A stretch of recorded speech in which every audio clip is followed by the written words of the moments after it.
The Cheating Death Podcast is a satirical program in which contains objective, transparent, and direct information about anything and everything under the sun.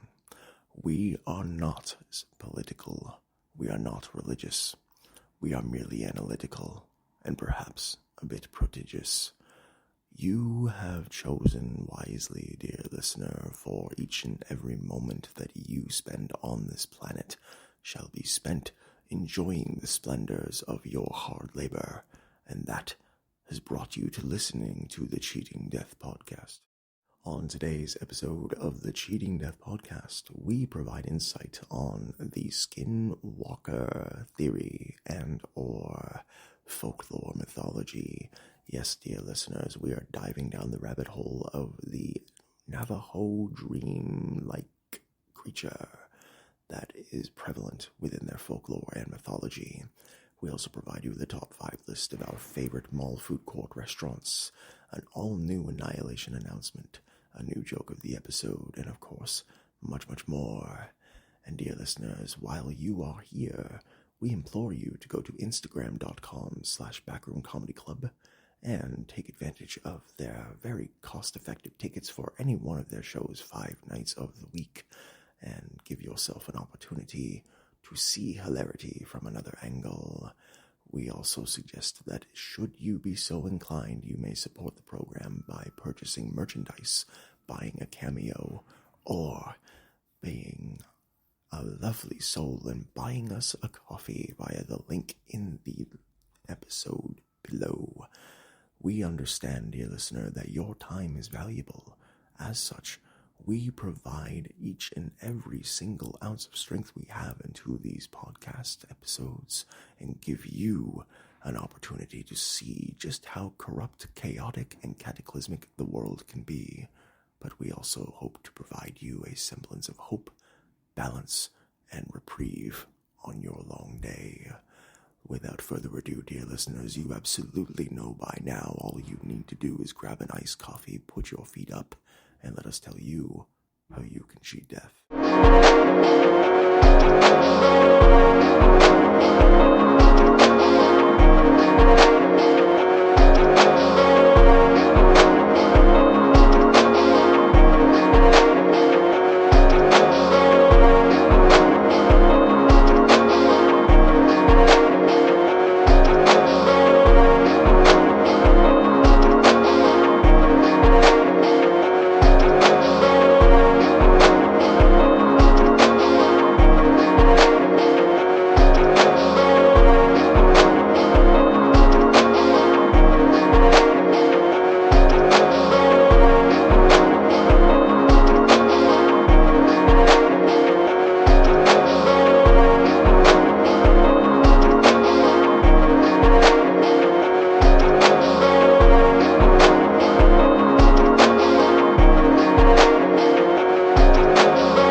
This is your news anchor, the Cleric of Chaos, and this is your Annihilation Announcement.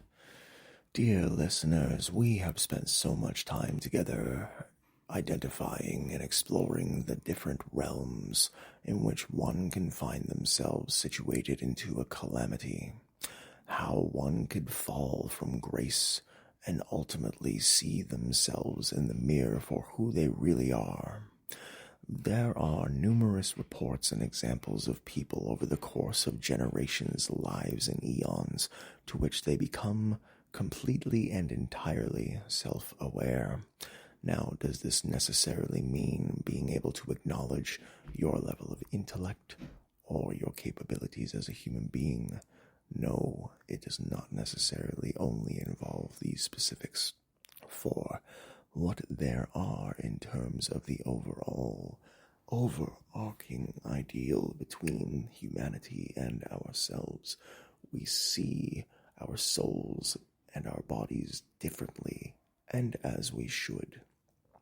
You look in the mirror almost every single morning and you ask yourself questions, whether it be inside or outside your mind, and you see for yourself exactly what you are capable of, what you can do. However, there is a very significant percentage of the time in which you will find yourself at ease when you give yourself the space and time to develop, grow, and nurture yourself as you have deserved and earned throughout your life. There are thousands, if not millions, of different areas of opportunity each and every single person faces in this realm. Whether we are here for a short stay, or whether we end up remaining for a century or more, the situations in which we find ourselves in are ultimately nearly identical to the situations we find ourselves a part of. We look in a mirror. We see one soul, one body, one person. But what we are ultimately not aware of is that there is an entire energy about you. There is an entire electric-based machine, a carbon-based life form that has the opportunity to see exactly what they are capable of doing at each and every single juncture of time. Self-awareness is vital.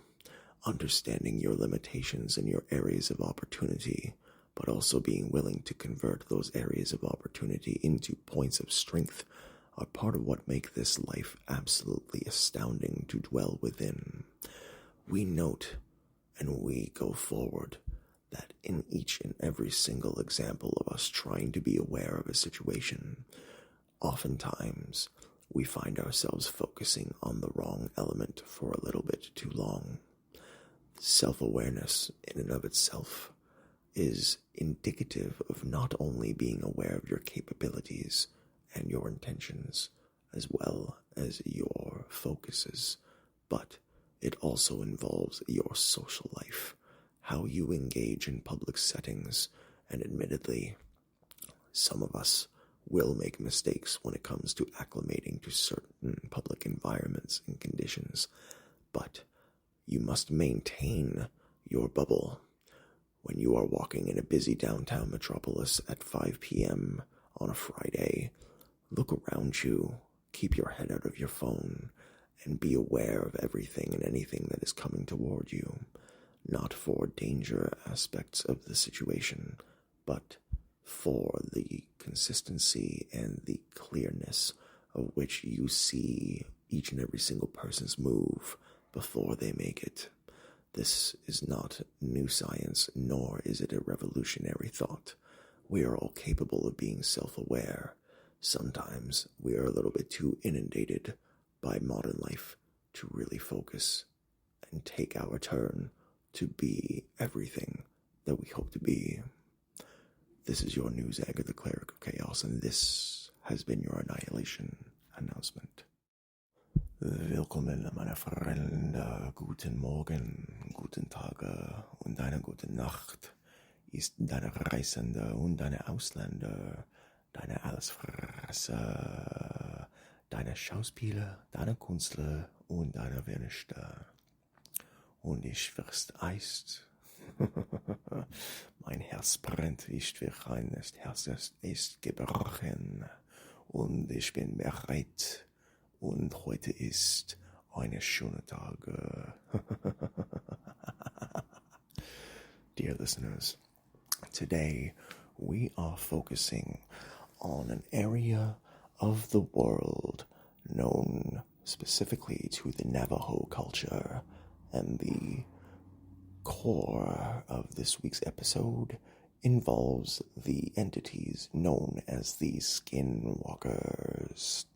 For those of you in whom are aware, you may know that the Skinwalkers are categorized as a type of witch, an entity in whom is capable of disguising themselves as virtually anything and everything, shape-shifting capabilities, and given the opportunity to see exactly who you are in a most horrific way. The Skinwalker, ladies and gentlemen, is a Navajo folklore mythology figure in which is described as being the antithesis of Navajo culture, utilizing the art of manipulation to coerce black magic into the minds and souls of entities and individuals, in the term Yi Naudoshi, translating to by means of it goes on all fours. These entities hold a very significant ground in Navajo culture, for you see, they categorize them as witches in the antithesis and opposite of the overall cultural representation of what the Navajo have been raised to be. Now, we understand that in Native American culture, there are a lot of entities that are involved both with communication as well as with conservation. We ask ourselves exactly how these particular entities came to be, and how they came to be so prevalent not only in Navajo folklore, but also in American culture as a whole. We take into consideration that only up until approximately 45 years ago were the Navajo willing to openly discuss the notion, the existence, the beings of the Skinwalkers themselves with non-Navajo natives, and for good reason. Releasing this information did not necessarily benefit anyone by any stretch of the imagination. More or less gave them an opportunity to prepare for what was to come, should they find themselves opposing a proverbial Skinwalker. Now, according to Navajo culture, there is an easy way to identify a Skinwalker, even if they are shape-shifting, and that is to look into the eyes and look towards the sun. If their eyes do not reflect upon the gaze of the sun with a gloss and glimmer, you must run. For these entities, they do not play around. They provide an opportunity for the soul to be completely decimated, destroyed, and moved in such a way that you will never be the same again. We ask ourselves exactly how is it these creatures, these entities came to be? Are they just more Bigfoot-like mythologies? Are they as mythical as the Yeti? We do not know for certain, dear listeners, because those of us outside of the culture only have a small look into the peering glass, as we see it from a completely different perspective and a different angle, as individuals in whom may or may not be associated or affiliated with studies in black magic and in the proverbial dark arts. We see Skinwalkers themselves as being threats, as being demons of the earthly realm, so to speak. But we also understand that into the writings we know now that the native people in whom released this information only released a very small portion of it, for it is quite frank that they do not want to answer all of the necessary questions or queries that would be provided by outsiders when one sees what they are trying to do in order to save people. It is understood that these particular reasons are indeed honorable as well as considerate. The Skinwalkers themselves, again, purported to walk on all fours in most times, and have been shown to take the form of just about any animal or shape in order to fool you, in order to deceive you. But in these times, we understand and focus that these entities, as much as they are a danger, they provide us a warning. In that, through our lives, we have a choice to engage in benevolent or bitter behavior. We, those wondering, pondering, questioning exactly how and why these creatures came to be, only have a small bit of information as it pertains to the existence of these creatures, and one of the predominant reasons as to why they are not more prevalent in terms of the folklore as well as in life itself is because the native Navajo have elected to not ensure that these entities are going above and beyond the world of destruction.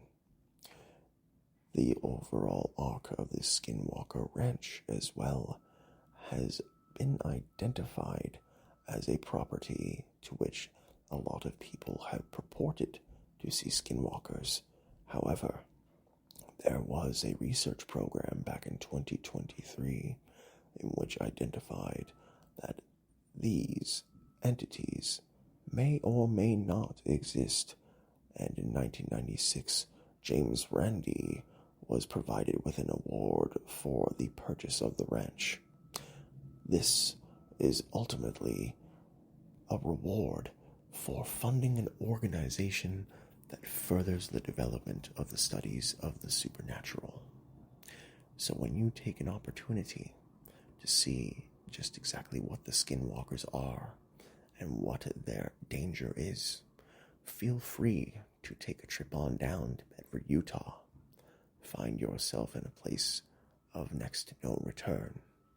And at the end of the day, when you are ready to meet a Skinwalker, be sure that you are prepared and do not back down. Until next time, dear listener, thank you for taking care of yourself and tuning in today, for we are all on our path to finding our destiny, and we need to do everything that we can to stay strong, avoid the Skinwalkers, and avoid the evil that dwells at night. Until next time, dear listener, take care of yourself and each other. Today's joke has been brought to you by the Cleric of Chaos. It has long since been studied how and why Gen Z vehemently and ardently refuses to acknowledge the reality that phone calls exist both for the purpose of making and receiving them. However, we have come to the conclusion that it is not the phone calls they fear, it is responsibility.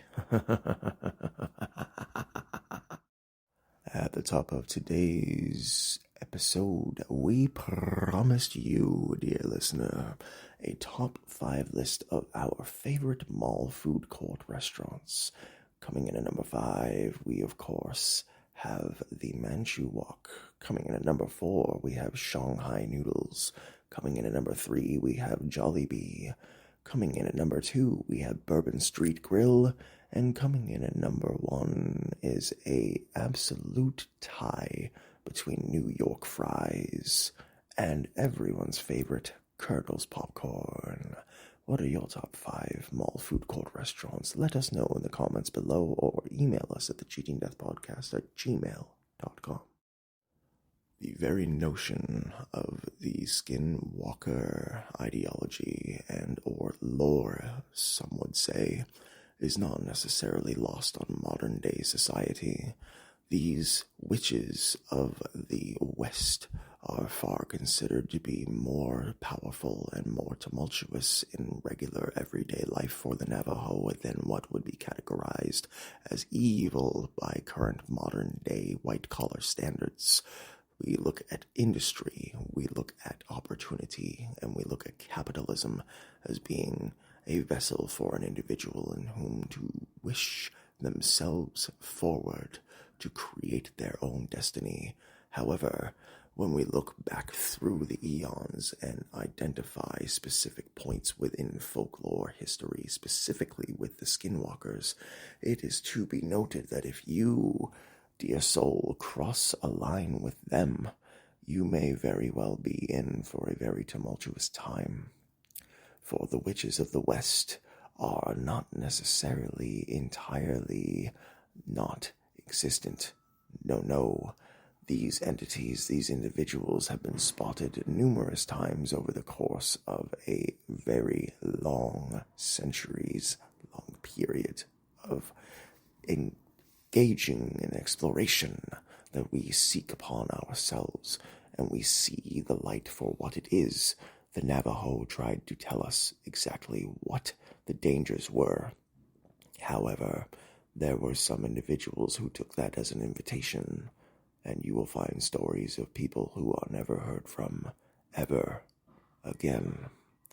So, dear listener, if you are so inclined, find yourself researching the Navajo mythology, folklore, history, and why they consider the Navajo to be their home, their culture, their identification, and how the Skinwalkers are, in essence, the manifestation of the antithesis of this. Dear listener, you understand exactly what the world can provide if given an opportunity. All we ask is that you be very careful. Until next time, dear listeners, take care of yourselves and each other. The Cheating Death Podcast is brought to you by Nachtem Lieben CRDVC, Cleric of Chaos, where you can find all podcasts on all platforms. Please follow the Cleric of Chaos at youtube.com/@Cleric of Chaos and all of the pinned profile social media destinations. We're trying to reach 100 subscribers by the end of the summer, so if you could help us out, that'd be greatly appreciated. Please follow the Backroom Comedy Club at Instagram.com/Backroom Comedy Club for some of the greatest shows 5 nights a week in Toronto, Ontario, Canada. Follow comedian Darren Burke at Instagram.com/Darren Burke Comedy. Follow our good friend and outstanding comedian Alex Burke at Instagram.com/Alex Burke Comedy as well. Take into consideration all the pin profile posts of our lovely comedian, actor, director, consultant, powerlifting, and professional wrestler friends. Follow each and every single one of their social medias in the pin profile post. If you are looking for delicious food and you are in the downtown Toronto area, please stop by 768 Dundas Street West anytime between midnight and 1 a.m. at Dundas Shawarma for delicious shawarma and pizza variety slices as well. If you are looking for outstanding deals on burgers as well as fries and beer, visit W Burger Bar at 10 College Street in Toronto, Ontario, Canada, anytime, Monday through Sunday, 11 a.m. through 2 a.m. with a happy hour between 3 p.m. and 6 p.m. featuring beef sliders and fries, chicken tenders and fries, and much, much more. If you or anyone you know are experiencing gambling abuse, substance withdrawal, or anything that may be related to an emergency calamity, please consult the telephone numbers listed in the episodes and in the podcast description as well. And if you or anyone you know are looking at adopting a playful puppy or a cute kitten, please visit your local animal adoption rescue center as they are in dire need of your support. And please remember to go to yummypets.com/voice. Create an account. Click the button every day to give shelter animals an opportunity to receive free kibble. And if you feel so inclined, you can support the program by heading up our Buy Me a Coffee, purchasing merchandise, or a cameo with the links in the episode's description. Dear listener, we understand that life is tumultuous and can be chaotic at times. That does not necessarily mean that you should walk away from everything that you hoped and dreamed of. Take a moment to yourself, relax, reprieve, and identify what the tricks are up your sleeve. Until next time, we're pulling for you. We're all in this together.